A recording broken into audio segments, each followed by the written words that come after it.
Hey y'all, it's Jennifer and Vicki from 2QB Travel and 2 Queen Bee's Itinerary.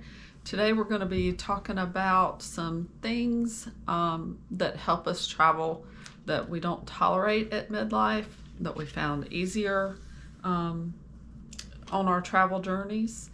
And one thing is the TSA pre-check. So back in 2023, we went to our local TSA pre-check office, filled out the paperwork, paid the fee. Fingerprints. Yes, and it only took, I don't know, was it like a week or a few days? Long. Probably about a week or so. And they send you an email and tell you you're approved. And I believe it's good for 5 years. I can think of one trip especially that it really helped on, and that was when we left from the Charleston International Airport. That TSA pre-check line was empty. The regular line was backed up. Yes. Now, remember when we went on a December trip, we brought Drew and we met Cassandra Yes. to Ireland. Yes. And so Jennifer and I have that pre-check, and we were cleared to go through pre-check, but we were traveling with Drew, who does not have that. So we had to get in line. And both of us were like, okay, we just had to wait 45 minutes of our life because this man did not go pay his $79 and get his fingerprints. And I don't know if it's that inexpensive now. I think it might have gone up a little bit. Yeah, it's worth every dollar. Yeah. When Jennifer and I left on our last trip, Drew dropped us off at Charleston. Mm-hmm. We literally got out the car, went through pre-check, and was at the gate within 10 minutes. Yeah, no time at all. Yeah, and we should have taken a video so you could see the line, because it was the beginning flight, so the first flights, and it was lined. I know it had to be, it would have taken us 45 minutes. Probably 45, yeah. So as new content creators, we are learning what we should be thinking about, like, oh, record that, let's talk about that. Yeah. But that was amazing. So one of the things we refuse to tolerate in midlife traveling is traveling with those who do not have pre-check. TSA pre-check. We like to keep our sanity, and we like to stay on schedule. We don't want to be late for our flight. We don't want to be the last person on the plane. No. I'm the kind I like to go and make sure the gate's there, and then go back and get my coffee. That's right. Like, I like to make sure we got all our I's dotted and our T's crossed. Yes. And that trip was the first time that Jennifer had flown in the day of a cruise, which I never suggest. I always say go in the night before. I think that's the best. It's you're decompressed, you're relaxed, you're not going to miss your cruise. But we have a couple little quick trips coming up that we will probably do a direct fly-in the morning of. Take the risk. Which brings us to another thing we refuse to tolerate, and that is traveling without insurance. Yes. Travel insurance specifically. So I can't remember what trip it was. It was our very first trip. Was it? Yes, in 23 when we went to France and England. We had a fantastic trip, but yet we come home and came back through Charlotte, and they kept delaying the flight. I mean, it was hours later, and finally, I want to say close to 9 or 10 o'clock that night, might have been even later. Yeah. They canceled it due to weather. And I mean, the flight from Charlotte to Columbia is only like, 30 minutes or so. It's not long. We're 2 hours, 2.5 hours away driving. But it was like 11 p.m. and we got to get home. So we had to work next day. Yeah, we had to rent a car. And I think we were the last one. We had people behind us, and we got the last car, because a lot of flights were happening that way. And so we had to rent a car. They damaged your luggage. Yep. It was your very first suitcase. They messed that up. Long story short, the insurance. Yeah, so at that time I used Travel Guard, which I was getting stuff in the mail. This was before we became travel agents. Yeah. This was our first trip. We didn't even know we were... Right. We had no idea that this trip was going to lead to where it has 3 years later. Right. This was just a... So it was, I want to say it was 100 and something for that almost 2 week trip. 10 days maybe. Yeah, but it paid off big time. Like, I submitted the claim on the app, and they paid it They needed the receipt for the car rental, and I took pictures of my luggage, which when it got to Columbia, the wheel was off. There was a hole in the side. I am completely amazed that no clothes fell out. Yeah, me too. So it was. They reimbursed for that as well, and I mean it was quick. They got me a check quick. Yep. So reimbursed for the rental and the luggage. Oh, and let's talk about luggage. That's another thing I refuse to. This is our thing. We refuse to tolerate traveling as midlife. Luggage. It is so worth investing in your luggage. Yeah. When I worked for a company, I had to do a lot of traveling. I got an away suitcase, carry-on, and that was because one of my coworkers told me about it. And so that piece of suitcase is easily 10 years old. It's my carry-on, and it was amazing. Like, it was just night and day comparison. So good luggage is not cheap, but the stuff that we get is not that expensive either. So Jennifer, I think at the time I just had the away carry-on.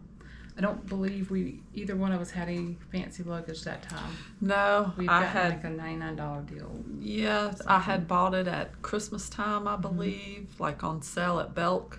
Yeah, like one of those packages where you get 5 pieces of luggage for a couple $100. Yep. That did not make it through the first trip, and so the next thing, I think I bought a carry-on. No, not a carry-on, a check luggage. I bought Monos. And I have a love between Away and Monos. I love them both. Like, they both are magnificent.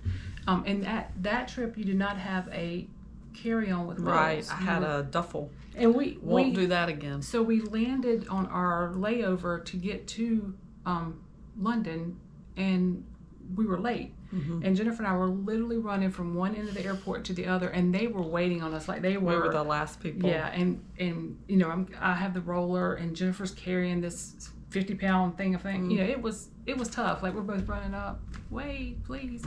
And so after that, you got a Monos check bag per my bestie's recommendation. Yes. And she was right. It is smooth like butter. The wheels on that thing. And think of how many trips we've had since then. And that thing is just, it might have a little dent, might have a little dirt that you can erase, but it is in fantastic shape. It is.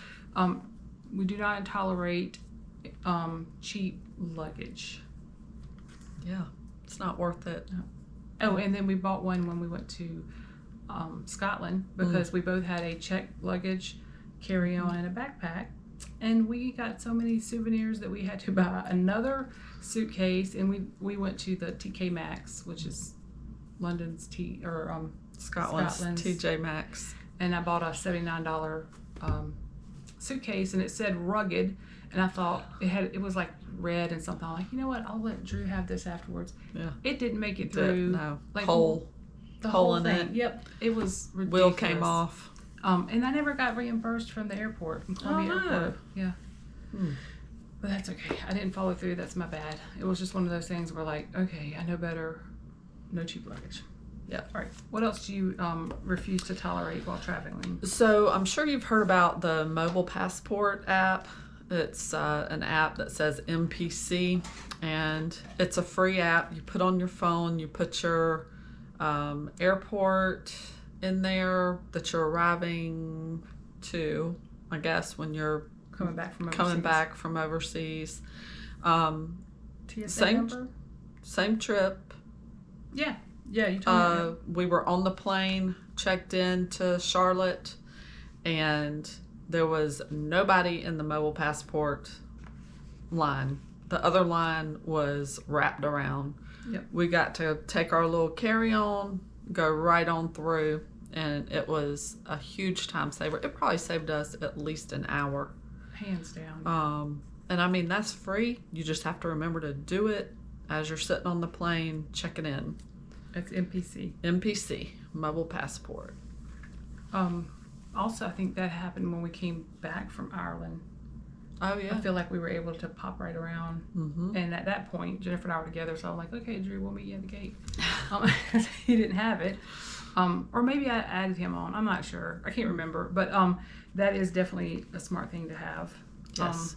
So another thing we've refused to tolerate while traveling midlife is people telling us that cruises aren't visiting other countries. Aren't real travel. Isn't real travel. Yeah. We've also been told that bus tours aren't. And let me tell you the benefit of it. So for cruises, I love me some cruises. Those are floating resorts. Yes. We get on, we unpack, and they take us to a spot. Mm-hmm. We get off, we enjoy, we do what we want to do, we come back. We're going back to our hotel room. That's right. They feed us. They put clean sheets on it, make sure we have clean, fresh towels. We can go watch a show that night if we want to. It is, to me, it's amazing. And now we are going to Europe for our next cruise. We're going to Barcelona, France, and Italy. So we'll do a European cruise, and this will be my first European cruise. Mm-hmm. And I can't wait to do a comparison and contrast to see how it is compared to, we've been to Caribbean, Aruba, mm-hmm. the Virgin Islands, Mexico. Can't tell you how many times I've been down there. So I wonder, and I actually posed this question. I don't know if I asked you or if I was talking to myself, but I wonder if Europeans look at the cruise that we're going on like we look at Caribbean cruises. Caribbean? Oh, that's a good question. Oh, we'll pop down to Jennifer and I didn't even get off of our last cruise. We'd been to the port so much it had no interest for us.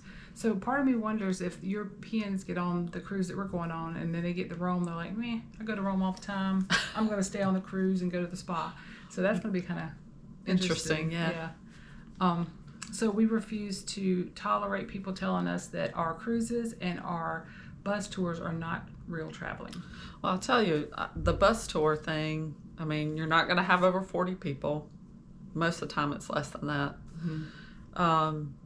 For us, like the first time that we traveled, I'm sure you've heard us say before, 2 women in a foreign country that we've never been to. Right. We were a little, not afraid, but we're trying to think smart about safety because we know there's pickpockets. Mm-hmm. It's a big city, whatever. We didn't have to think about anything. They had the whole itinerary planned. All we had to do was show up at 8 o'clock, be on the bus after you eat your breakfast. Mm-hmm. They had your suitcases out. They took your suitcases and put them on the bus for you. You just had to be there at the bus by 8. Yes. And they tell you, we're stopping at this place.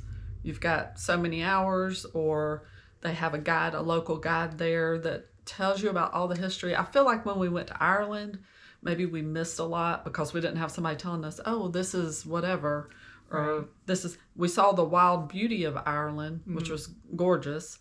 But I think maybe we missed some of the history and the facts because we didn't have somebody leading us around telling us about everything. I absolutely think that my experience was tainted because we didn't have. And you didn't really get to enjoy it as much because she was driving and trying to keep us all alive. I mean, that was a very unfun trip for me. There was some beautiful things to see, but the overall feeling, I needed a vacation when I got back because I had 3 other people's lives at my hand. I'm driving on the wrong side of the road. I'm being called a freaking idiot.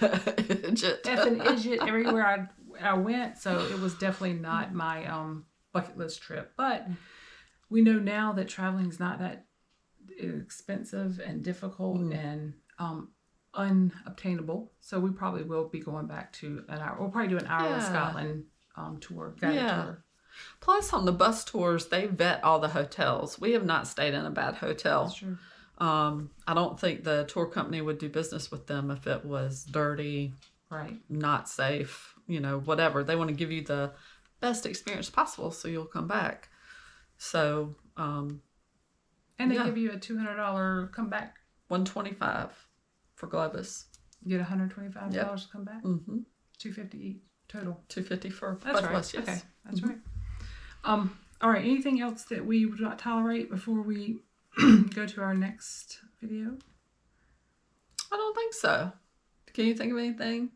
I mean, we do economy because flights can be expensive. Mm-hmm. We try to save money there. We'll tough it out in economy. We don't care. I will tell you, I've had quite a few people scoff at me because I'm flying overseas in economy. I am not paying. Well, when I can pay $500 or $700, they feed me a little something overnight. It's not on China. It's not on real plates. No, who cares? Right. Give me my little lean cuisine and let's get it across the pond. When we land, the first class people get off first and we get off second. But guess what? We have landed in the same airport at the same gate. That's and once we cross that threshold, that nobody knows how we got there. And we can take a nap when we get there if we're that tired. Exactly. So if you fly economy, do not let anybody tell you that that's not a good way of going. If you have the points on your credit card, or if you just have an extra $3,000 laying around and you want a first class ticket, go for it. Yep.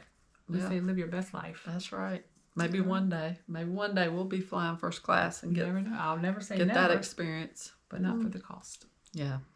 All right, guys. This is Vicki and Jennifer. Remember, book the trip. Thanks.